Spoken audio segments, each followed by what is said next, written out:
आज शाम को भी कनाडा को घुटनों के बल लाना हो तो शाम को उन्होंने ले आना, उसकी वजह ये है नॉलेज, टेक्नोलॉजी, पावर, पैसा। कनाडा के अंदर कुछ ऐसे एलिमेंट हैं जो लगातार हिंदुओं को टारगेट कर रहे हैं और उन्हें कनाडा छोड़कर जाने तक की धमकी दे रहे हैं। तो इसके खिलाफ अब वहां की जो मेन विपक्षी पार्टी है, कंजर्वेटिव पार्टी ऑफ कनाडा, वो उतर आई है। उन्होंने आह्वान किया है कि कनाडा के समाज में हिंदुओं ने जो योगदान दिया है वो अतुल्य है, अमूल्य है, और इसीलिए हिंदुओं को जिस तरीके से टारगेट किया जा रहा है ये अनएक्सेप्टेबल है और इसके खिलाफ कठोर कार्रवाई होनी चाहिए। प्राइम मिनिस्टर नरेंद्र मोदी के बारे में क्या कहें? वो कहते हैं जो मेरे भारत का दुश्मन होगा उनको मैं घरों में ठोक ठोक के मारूंगा। हमारे अंदर ये जज्बा क्यों नहीं आया? ये जज्बा आ ही नहीं सकता, ये मरी कौम है, ये मर गई है कौम। वहाँ की जो अवाम है वो कह रही है कि अगर आप इंडिया के साथ ताल्लुकात बेहतर नहीं कर सकते तो अपनी कुर्सी छोड़ दें। जितने भी मतलब है कि जो खालिस्तान की तहरीक वाले हैं सारे कनाडा में जाके पनाह लेते हैं। इंडिया क्यों अपना बंदा मरवाएगा जब उसको पता है कि वो सिख है, वो कभी भी सिख को नहीं मरवाएगा। दोस्तों, दुनिया में ऐसे बड़े मूर्ख हैं जो कुल्हाड़ी पे जाके पैर मारते हैं। ये ट्रूडो ने ऐसे ही किया है। अब इसके साथ जो हो रहा है ना, आप देख के हैरान रह जाएंगे, क्योंकि पूरा कनाडा जो है इसके अगेंस्ट में आ गया। सड़कों पे इसको गालियां दी जा रही है, निकल नहीं पा रहा अपने घर से, ये हाल हो चुका है। और पूरा विपक्ष इसके अगेंस्ट हो गया है। उनको मालूम है कि हिंदुओं ने जहां भी गए हैं वहां कभी गलत काम नहीं किया, कोई किसी को तंग नहीं किया, बल्कि उस देश की प्रगति की है। अब वहां का जो विपक्ष है उसने ये मुद्दा उठा दिया है। अब इसके पास कोई क्लू नहीं है, ये बहुत बुरी तरह से फंस गया दोस्तों। और पाकिस्तान को एक मुद्दा मिला था, पाकिस्तान झांक की तरह बैठ गया। दोस्तों, वीडियो देख के बताइएगा वीडियो कैसी लगी। होगा इस वक्त इंडिया और कनाडा के दरमियान एक जंग छिड़ी हुई है और इसका जो नुकसान है वो कनाडा के प्राइम मिनिस्टर की पॉपुलैरिटी को बहुत ज़्यादा हो रहा है। उनकी पॉपुलैरिटी डैमेज हो रही है इंडिया के साथ जंग छिड़ने की वजह से। क्या कहेंगे? वहाँ की जो अवाम है वो कह रही है कि अगर आप इंडिया के साथ ताल्लुकात बेहतर नहीं कर सकते तो अपनी कुर्सी छोड़ दें। वो कनाडा के प्राइम मिनिस्टर ने ना बहुत गलत काम किया है। भाई, किसी पे इल्ज़ाम लगाने से पहले सोचें कि समझ के बात कर रहे हैं। उसने कनाडा प्राइम मिनिस्टर ने पहले गलत काम किया कि उनके सफारतकार को बाहर निकाल दिया। ठीक है, गलत काम किया। अभी जब इंडिया से कनाडा के लोग कमा रहे हैं, इंडियन इतने लोग पढ़ने जा रहे हैं, ठीक है, कनाडा में जाए, और कनाडा में काफ़ी सिख कम्युनिटी है, ठीक है, और जितने भी मतलब है कि जो खालिस्तान की तहरीक वाले हैं सारे कनाडा में जाके पनाह लेते हैं, ठीक है, और किसी मुल्क में नहीं लेते। अगर उसको अब किसी ने मार दिया है, किसी अपने ने मार दिया है, किसी ने मार दिया है, तो इसमें इंडिया का किधर से हाथ आ गया? ठीक है, ऐसे तो जो भी मरेगा आपको, जिस तरह अब शोर मचाया जा रहा है ये इंडिया, भाई इंडिया तो इस टाइम तरक्की कर रहा है। इंडिया को इन चक्करों में नहीं पड़ा हुआ कि लोगों के साथ लड़े और एक दो बंद। इंडिया क्यों अपना बंदा मरवाएगा जब उसको पता है कि वो सिख है, वो कभी भी सिख को नहीं मरवाएगा। मुझे बताएं कि सिखों का बंदा मरा है, क्या सिखों ने इंडिया छोड़ दिया है? क्या सिखों ने अपनी हुकूमत के खिलाफ कोई एक्शन लिया है? क्या उन्होंने कोई तहरीक चलाई है? उनको तो पता है ना किसने मारा है, ठीक है। अगर ऐसी बात होती तो सबसे पहले सिख कम्युनिटी उठती, आवाज़ उठाती। अब ये सारा ड्रामा जो है, आगे इलेक्शन हो रहा था, वहाँ के वज़ीर आज़म ने जानबूझ के अपने आप को पॉपुलर करने के चक्कर में या किसी भी चक्कर में ये आवाज़ उठाई है। नाकामी तो उसकी है। आपको पता है कनेडियंस का कहना है कि पिछले 50 सालों में ये सबसे हमारा वर्स्ट तरीन प्राइम मिनिस्टर है। देखें, नाकामी तो कनाडा में मारा गया ना, नाकामी तो कनाडियन प्राइम मिनिस्टर की है ना। उसको प्रूफ से जाना चाहिए था, अक़वाम मुत्तहिदा भी है, सब कुछ है। अगर तो उसको पता है कि अगर रॉ ने मारा है तो पूरे प्रूफ के साथ, कॉन्फिडेंस के साथ, आराम से सबूत के साथ पेश करना चाहिए था, ताकि पूरी दुनिया को पता चलता हाँ जी वाकई इंडिया ने मरवाया है।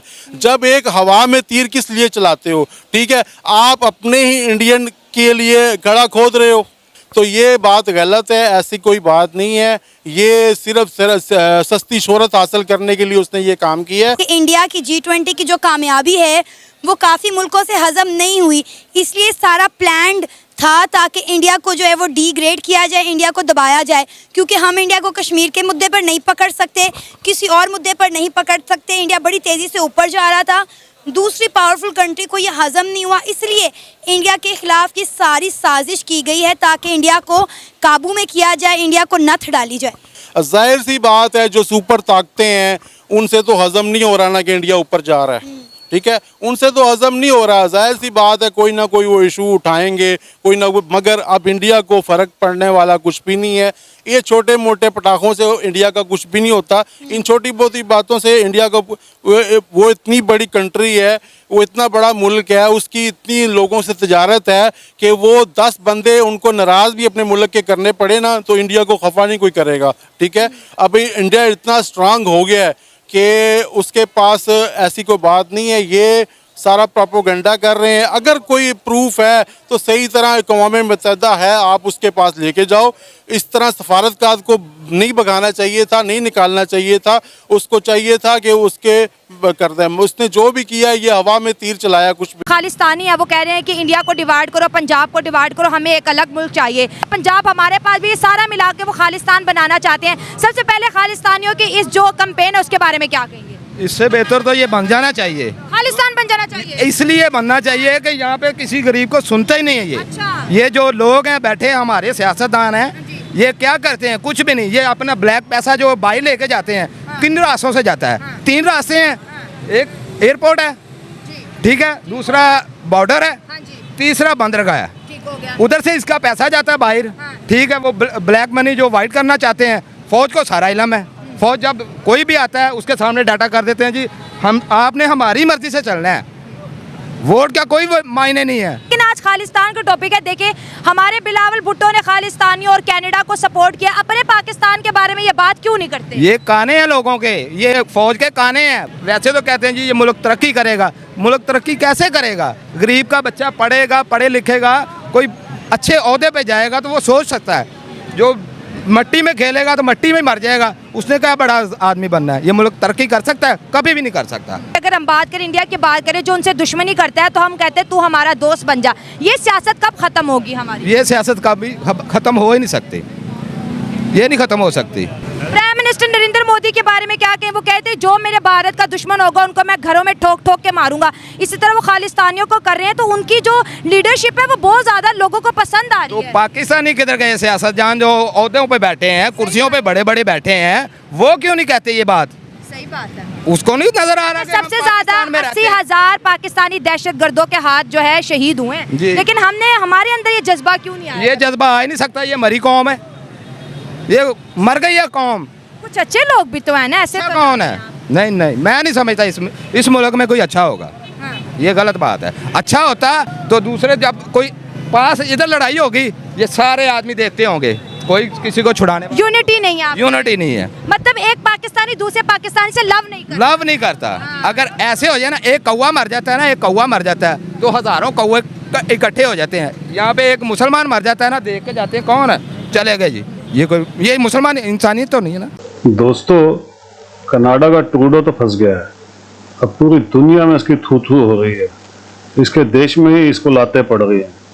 इसको बेवकूफ़ को यह समझ नहीं आई थी कि तू पंगा किससे ले रहा है। ये भारत वो भारत नहीं है जो सांप के लिए बीन बजाता था, ये वो भारत है अब बीन बजाता तो अमेरिका सांप की तरह नाचता है। ये इस गधे को समझ नहीं आया, काश इसने पाकिस्तान की हालत देख ली होती।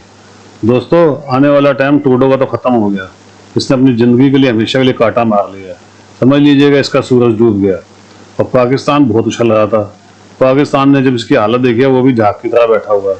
उसको पता है कि भारत से पंगा नहीं लेना है। तभी तो आपको याद होगा जब अभिनंदन हमारे जो पायलट थे वो जो वहाँ फंसे थे तो किस तरह टांगे काँपी थी इनकी, माथे से पसीने निकल रहे थे। दोस्तों, ये नया भारत है, ये मोदी का भारत है, ये हिंदुओं का भारत है, सनातनियों का भारत है। इसको कोई छेड़ेगा तो उसको छोड़ा नहीं जाएगा, और जो छेड़ेगा वो बचेगा भी नहीं। चीन अपनी हालत जान चुका है, आपने देखा है ना चीन का क्या हाल है। दोस्तों, वीडियो कैसी लगी प्लीज़ कमेंट्स करके जरूर बताइएगा। वीडियो को लाइक कर लीजिएगा और चैनल को सब्सक्राइब जरूर कर लीजिएगा दोस्तों। Thank you very much.